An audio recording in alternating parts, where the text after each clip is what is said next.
action let's go 저 건물을 찾으러 Assalamualaikum warahmatullahi wabarakatuh. Kami dari kelompok G kelas 2A akan menampilkan penyuluhan video mengenai pencegahan DBD dengan metode 3M+ di lingkungan masyarakat.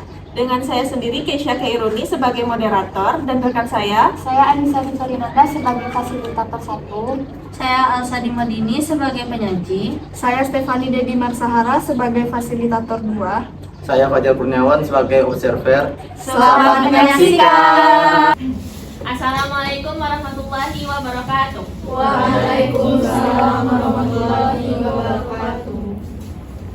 Pertama dan terutama sekali, marilah kita panjatkan puji dan syukur atas kehadiran Allah Subhanahu wa Ta'ala yang telah melimpahkan rahmat dan hinayahnya sehingga kita dapat berkumpul di aula Puskesmas Nenggalo pada pagi hari ini. Salawat beserta salam tak lupa pula kita hadiahkan kepada junjungan umat kita sedunia, yakni Nabi besar Mustafa Muhammad Sallallahu Alaihi Wasallam.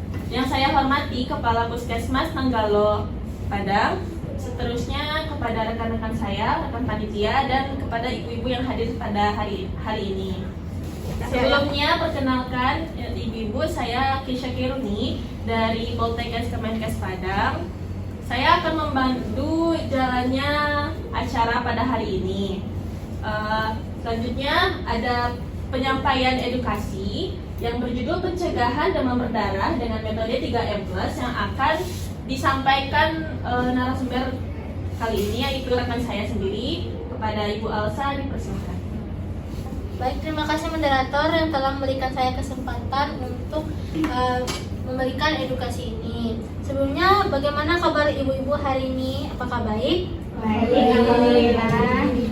Nah, jadi perkenalkan, saya Alsa Dimadini dari Poltekkes Kemenkes Padang. Jadi saya di sini akan memberikan materi edukasi mengenai pencegahan demam berdarah dengan metode 3M+. Jadi ibu-ibu, sebelum kita masuk ke materi edukasi ini, apakah ibu-ibu tahu apa yang dimaksud dengan penyakit demam berdarah dengue atau biasa kita dengar dengan DBD itu? Tidak. Nah, next. Jadi DBD itu atau demam berdarah dengue adalah salah satu penyakit menular yang disebabkan oleh infeksi virus dengue yang ditularkan oleh nyamuk Aedes aegypti. Dan selain itu, demam berdarah dengue atau DBD juga ditularkan oleh nyamuk Aedes albopictus betina. Nah, DBD ini merupakan penyakit akut dengan gejala pendarahan yang menimbulkan shock yang bisa berujung ke kematian. Nah, DBD ini juga disebabkan oleh salah satu dari 4 serotype virus dari genus Flavivirus, famili Faviridae. DBD ini merupakan penyakit yang sangat berbahaya ya Bapak Ibu. Nah, penyakit ini pertama kali ditemukan di Manila, Filipina pada tahun 1953. Lalu penyakit ini mulai menyebar ke berbagai negara. Di Indonesia, penyakit ini pertama kali dilaporkan pada tahun 1968 di Surabaya dengan jumlah penderita 58 orang dan dengan kematian 24 orang. Akan tetapi, konfirmasi virologis baru didapat pada tahun 1972. Sejak saat itu, penyakit demam berdarah cenderung menyebar ke seluruh tanah air di Indonesia, sehingga sampai pada tahun 1940 seluruh provinsi di Indonesia kecuali Timur Timur telah terjangkit penyakit ini dan mencapai puncaknya pada tahun 1988 dengan insiden rate mencapai 13,45% per 100.000 penduduk. Nah, keadaan ini erat kaitannya dengan meningkatnya mobilitas penduduk dan sejalan dengan semakin lancarnya hubungan transportasi. Selanjutnya kita membahas mengenai penyebab penyakit DBD. Nah, virus penyebab demam berdarah dengue ini adalah virus dengue. Virus ini merupakan genus dari Flavivirus dan famili Flaviviridae. Terdapat 4 serotype virus dan yang sifat antigennya berbeda-beda, yaitu virus dengue 1 atau D2, virus dengue 2, virus dengue 3, dan virus dengue 4. Keempat tipe virus ini tersebut telah ditemukan di berbagai daerah di Indonesia, dan yang terbanyak adalah tipe 2 dan 3. Penelitian di Indonesia menunjukkan dengue TP3 merupakan serotype virus yang dominan menyebabkan kasus yang berat. Lalu, dalam tubuh manusia, virus dengue ini memerlukan waktu masa tunas atau kita kenal dengan masa inkubasi selama 4 hingga 6 hari sebelum menimbulkan penyakit. Selanjutnya yaitu sumber dan cara penularan penyakit DBD. Sumber penularan penyakit DBD ini disebabkan oleh manusia dan nyamuk Aedes. Di Indonesia, nyamuk penular atau faktor penyakit DBD yang penting adalah Aedes aegypti, Aedes albopictus, dan Aedes scutellaris. Tetapi sampai saat ini yang menjadi faktor utama dari penyakit DBD itu adalah nyamuk Aedes aegypti. Nah, nyamuk Aedes aegypti L ini dapat mengandung virus dengue bila ia menghisap darah seorang penderita DBD. Nah, cara penularan melalui gigitan nyamuk betina, Aedes aegypti, dan albopictus yang telah mengandung virus dengue. Dan kemudian virus ini telah tersebar di rumah-rumah dan di tempat-tempat lainnya seperti tempat ibadah, sekolah, pasar, dan lain-lain sebagainya, sehingga semua masyarakat dapat menjadi resiko untuk menjadi penderita DBD. Selanjutnya adalah tanda dan gejala dari penyakit DBD. Demam dengue dapat terjadi tanpa atau dengan pendarahan yang tidak biasa. Sedangkan untuk DBD atau demam berdarah dengue ini dibedakan merasakan DBD dengan shock dan DBD tanpa shock. Seseorang yang terinfeksi virus dengue dapat menunjukkan gejala seperti terinfeksi virus lainnya, atau bahkan beberapa penderita juga tidak merasakan gejalanya. Pada anak-anak sering ditemukan gejala demam tinggi secara mendadak, ditandai dengan wajah kemerahan dan disertai juga dengan nafsu makan menurun, mual, muntah, sakit kepala, serta nyeri otot dan persendian. Demam pada umumnya di atas 39 derajat Celcius yang bertahan selama 2 hingga 7 hari, bahkan bisa mencapai 40 hingga 41 derajat Celcius yang disertai kejang, khususnya pada bayi. Adapun beberapa tanda-tanda infeksi virus dengue secara umum. Yang pertama yaitu demam. Demamnya dapat timbul secara mendadak dan tinggi dengan yang suhunya bisa mencapai 39 hingga 40 derajat Celcius. Dan biasanya demam ini berlangsung hingga 2 sampai 7 hari. Nah, penderita juga kadang merasakan demamnya juga berakhir mendadak. Tapi disertai dengan banyaknya keringat dan tubuh tampak loyo. Nah, demam ini juga kadang-kadang dikenal dengan istilah demam biplastik. Nah, yaitu demam yang berlangsung selama beberapa hari, dan demam ini membuat penderitanya merasa kadang-kadang suhunya dapat menjadi normal, lalu naik lagi, dan lalu turun lagi saat penderita sudah sembuh. Yang tanda kedua yaitu nyeri di seluruh badan.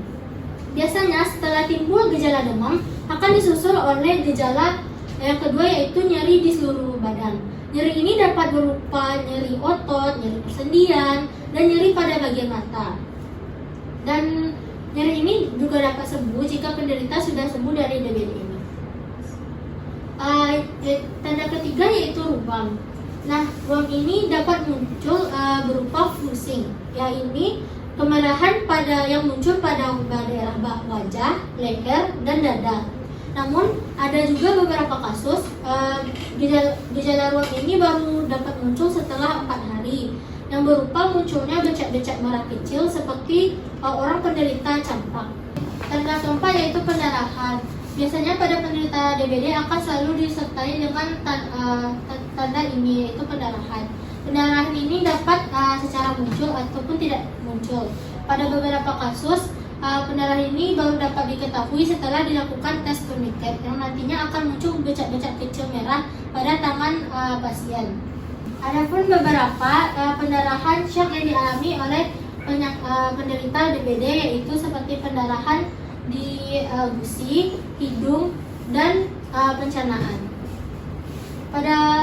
Lalu berikut adalah tanda peringatan demam berdarah yang parah. Yang pertama, sakit perut, nyeri saat ditekan, muntah minimal 2-3 kali dalam 24 jam, pendarahan dari hidung atau gusi, muntah darah atau darah dalam tinja, dan merasa lelah, gelisah atau mudah tersinggung.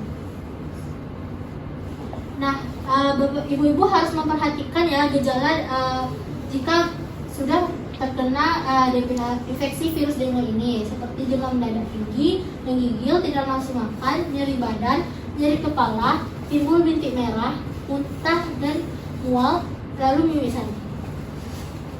Adapun ciri-ciri dari nyamuk Aedes aegypti ini, yang pertama bisa kita lihat dari warna tubuh nyamuk. Bisa dilihat ya ibu dari gambar ini adalah bentuk dari nyamuk Aedes aegypti. Nah, nyamuk ini juga dikenal dengan black tiger mosquito karena tubuhnya memiliki ciri khas, yaitu memiliki tubuh berwarna hitam dengan belang putih di sekujur tubuhnya. Yang kedua yaitu berada di air yang bersih. Nyamuk Aedes aegypti ini sangat menyukai air yang bersih dan sangat hanya berkembang biak pada air yang bersih saja. Jika di dalam rumah, nyamuk ini banyak ditemukan berkembang biak di tempat penampungan air. Yang ketiga yaitu aktif pada pagi dan sore hari.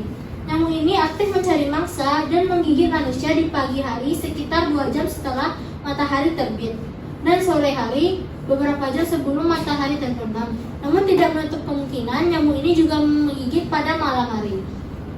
Selanjutnya yaitu cara pemberantasan DBD. Yang pertama, yang lingkungannya, metode lingkungan untuk mengendalikan nyamuk tersebut antara lain dengan pemberantasan sarang nyamuk atau PSN, pengelolaan sampah padat, modifikasi tempat perkembangan nyamuk, dan perbaikan desain rumah. Yang kedua yaitu biologis. Pengendalian biologis antara lain dengan menggunakan ikan pemakan genetik seperti ikan cupang. Yang ketiga yaitu secara kimiawi. Pada cara pengendalian ini antara lain dengan pengasapan atau biasa dikenal dengan fogging, dan dengan menggunakan malation dan ventilation, dan memberikan bubuk abate pada tempat-tempat penampungan air seperti vas bunga, kolam, bak mandi, dan lain-lainnya. Selanjutnya yaitu cara pencegahan DBD. Cara yang paling efektif untuk mencegah penyakit DBD dikenal dengan 3M+, atau yaitu menutup, menguras, dan menimbun. Untuk menguras ini, yang pertama yaitu menguras. Menguras ini merupakan kegiatan menguras atau membersihkan tempat-tempat penampungan air seperti bak mandi, drum, atau tempat-tempat penampungan air lainnya. Menguras ini dilakukan minimal 1 kali dalam seminggu. Yang kedua, menutup. Menutup ini merupakan kegiatan menutup semua tempat penampungan air yang mana tempat penampungan air tersebut dapat berpotensi menjadi sarang nyamuk. Yang ketiga yaitu menimbun. Menimbun ini merupakan kegiatan menimbun barang-barang bekas yang ada di lingkungan sekitar sehingga lingkungan tersebut dapat lebih bersih dan menghindari potensi nyamuk bersarang. Adapun yang dimaksud plusnya adalah bentuk upaya pencegahan tambahan seperti berikut ini. Yang pertama, menggunakan obat anti nyamuk. Yang kedua, memasang kawat pada jendela dan ventilasi. Yang ketiga, gotong royong membersihkan lingkungan. Yang keempat, periksa tempat-tempat penampungan air. Yang kelima, meletakkan pakaian bekas dalam wadah yang tertutup. Yang keenam, memberikan larvasida atau abate pada penampungan air yang susah dikulas. Selanjutnya, memperbaiki saluran dan talang air yang tidak lancar. Dan yang terakhir, menanam tanaman pengusir nyamuk seperti serai, lavender, dan lain-lain.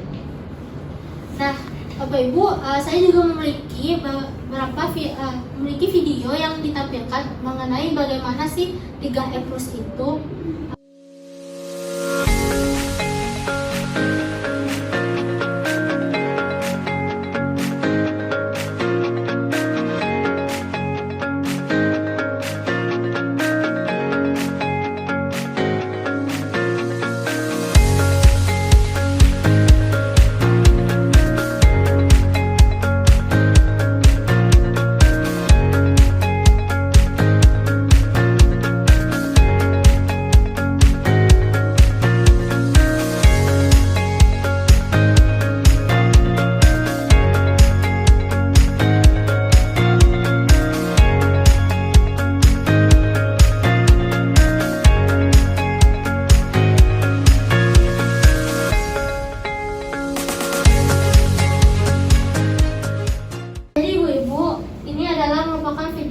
Bagaimana mencegah demam berdarah dengan 3M. Jadi berakhirnya video ini juga berakhirnya penyampaian materi dari saya. Saya kembalikan pada moderator.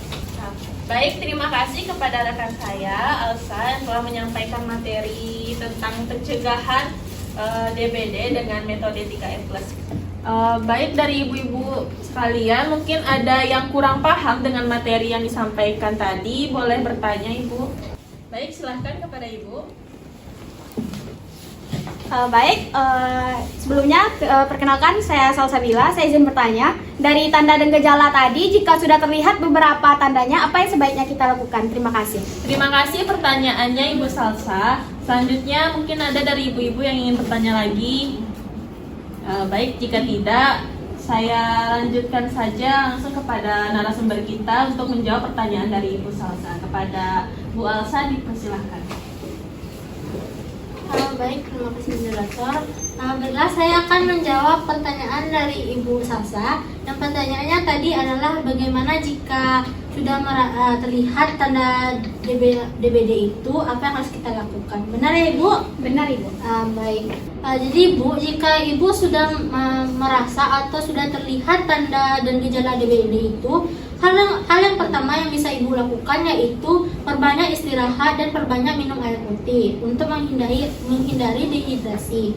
Namun jika kondisi tubuh Ibu semakin memburuk, Ibu bisa untuk segera langsung ke dokter atau ke rumah sakit untuk mendapat pengobatan serta penanganan yang sesuai.